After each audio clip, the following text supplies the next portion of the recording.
Haleluya, salam. Dalam perenungan gemar gerakan membaca Alkitab kita rutin kita setiap hari, kita sudah sampai pada Markus pasal yang ke-14 dan kita akan renungkan dari ayat yang ke-71. Firman Tuhan berkata, "Maka mulailah Petrus mengutuk dan bersumpah, 'Aku tidak kenal orang yang kamu sebut-sebut ini.'"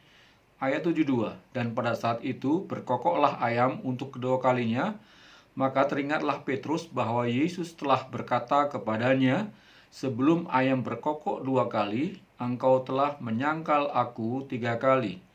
Lalu menangislah ia," ya, Petrus, "terseduh-seduh." Iya, dalam Markus pasal 14 ayat 66 sampai 72 ini diceritakan tentang kisah penyangkalan Petrus terhadap Tuhan Yesus.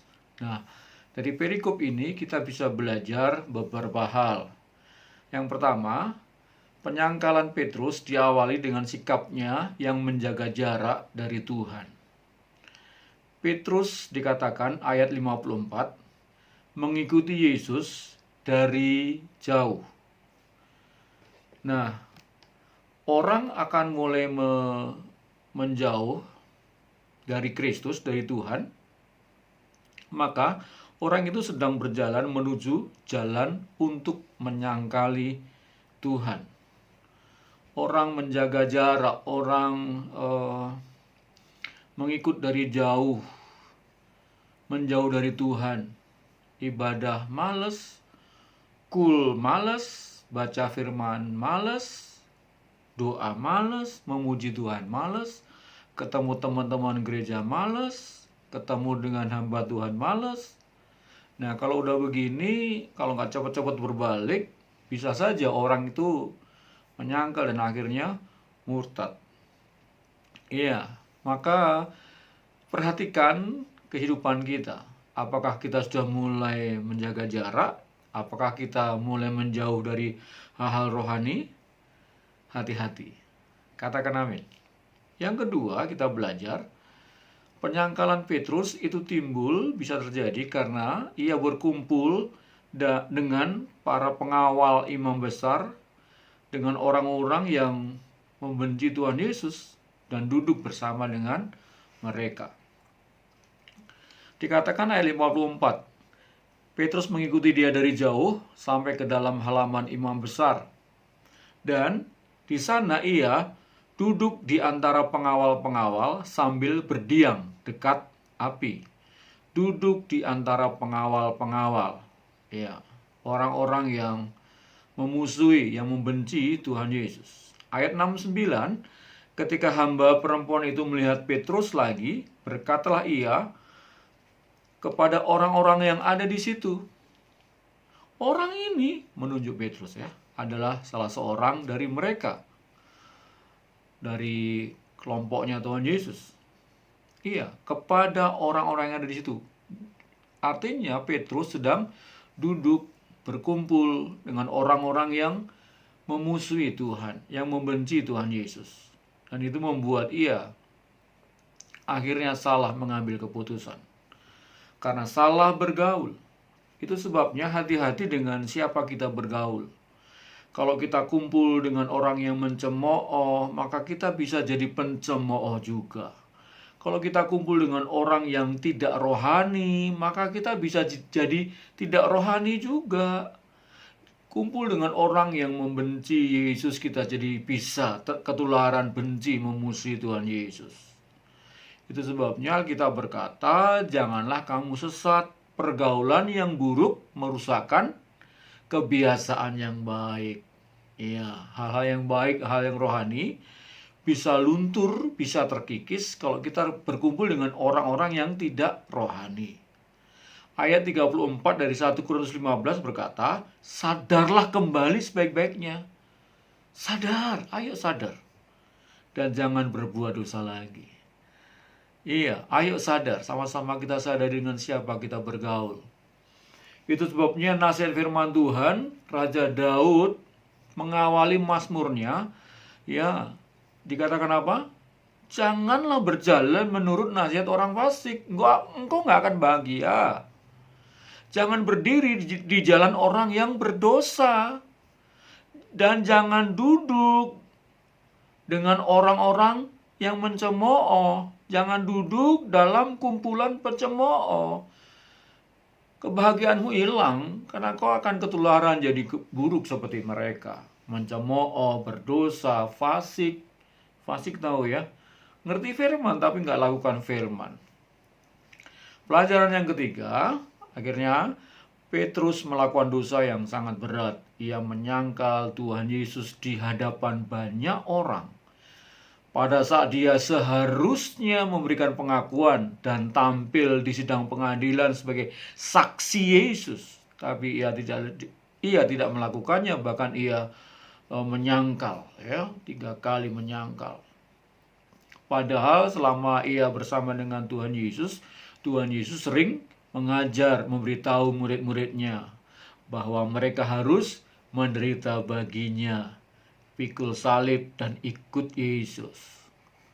Tapi karena mulai jaga jarak, mulai menjauh, lupa firman, lupa pengajaran Tuhan, terbawa oleh arus pergaulan yang ia sedang lakukan.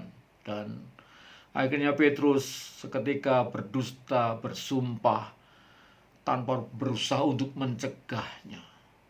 Apa yang baik yang ada padanya seketika jadi buruk sekali. Dikatakan Petrus mulai mengutuk dan bersumpah, aku tidak kenal orang yang kamu sebut-sebut itu. Yang keempat, kita bisa belajar, untungnya Petrus cepat bertobat. Pertobatannya datang dengan cepat. Oh, itu karena karunia Roh Kudus yang luar biasa. Mudah bertobat. Roh Kudus mengisafkan kita akan dosa, mengingatkan kita akan kebenaran, kekudusan, penghakiman. Maka dikatakan Markus pasal 14 ayat 72, dikatakan yang bagian kalimat terakhir, lalu menangislah Petrus terseduh-seduh. Ia ingat kembali firman Tuhan. Sebelum ayam berkokok, ia ingat perkataan Yesus. Engkau telah menyangkal aku 3 kali. Seketika hatinya digugah oleh firman Tuhan. Oh iya, firman Tuhan iya dan amin. Aku telah berdosa, kata Petrus dalam hatinya. Dengan kembali mengingat firman Tuhan, ia menyadari dosanya dan keburukannya. Dan ketika Petrus memikirkan hal itu, menangislah ia. Kitab Markus menceritakan panjang lebar tentang dosa Paulus, ya, urut-urutannya, kronologisnya, tetapi melukiskan duka citanya dengan sangat singkat. Tanda pertobatan Petrus yaitu dengan menangis terseduh-seduh, sesuai dengan adat istiadat orang Ibrani pada waktu itu di sana. Petrus menangis, dan semakin ia memikirkan keburukannya, dosanya, ia semakin menangis, terus menangis, terseduh-seduh. Ada yang menggambarkan, Petrus segera berlari keluar dan meledaklah ia dalam tangisan. Ia membanting-bantingkan dirinya, seperti seorang pemungut cukai yang memukul-mukul dirinya gitu ya ketika berdoa karena berdosa. Dan Petrus menangis. Ia menutup wajahnya dan menangis terseduh-seduh. Ia menutupi kepalanya dengan jubahnya supaya enggak terlihat ia sedang menangis. Petrus betul-betul menyadari kesalahannya itu, dan ia menangis sejadi-jadinya. Berduka karena dosa, berduka cita karena dosa. Alkitab berkata membawa kebahagiaan karena kita bisa bertobat.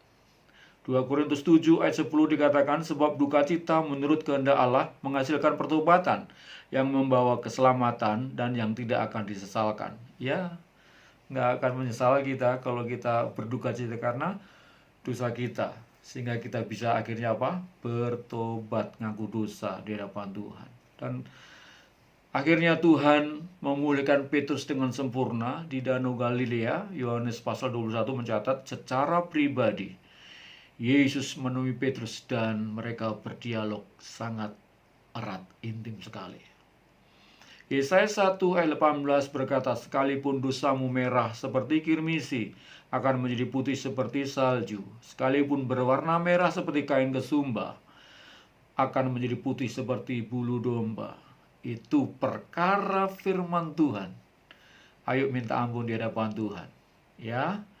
Dan kita tahu Petrus akhirnya melayani Tuhan sampai akhir hayatnya. Bahkan mati syahid karena pelayanannya kepada Tuhan. Petrus wafat dengan cara disalibkan terbalik, kepala di bawah, kaki di atas di Roma saat pemerintahan Nero, karena mempertahankan imannya, mempertahankan pelayanannya kepada Tuhan. Petrus menolak disalibkan dengan kepala di atas karena ia merasa tidak layak untuk mati dalam posisi yang sama seperti Yesus yang pernah ia sangkali, tetapi ia bertobat dan ia melayani Tuhan Yesus. Mari introspeksi sama-sama. Saya introspeksi, kita semua introspeksi sama-sama. Kalau ada terselip dosa pemberontakan kepada Tuhan, ya, ayo segera minta ampun kepada Tuhan dan jangan lakukan dosa lagi. Amin. Tuhan berkati berlimpah-limpah.